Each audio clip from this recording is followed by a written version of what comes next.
যীশু খ্রিস্ট যখন তার মিশন শুরু করেছিলেন, তখন তিনি সাধারণ মানুষের মধ্যে থেকেই তার শিষ্য হিসাবে নিযুক্ত করেছিলেন।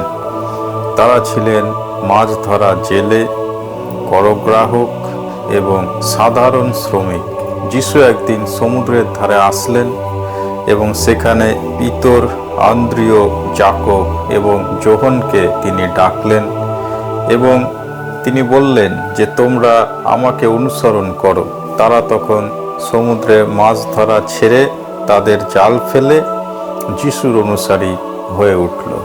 তিনি কর আদায়কারী মথিকেও ডাকলেন তার শিষ্য হওয়ার জন্য।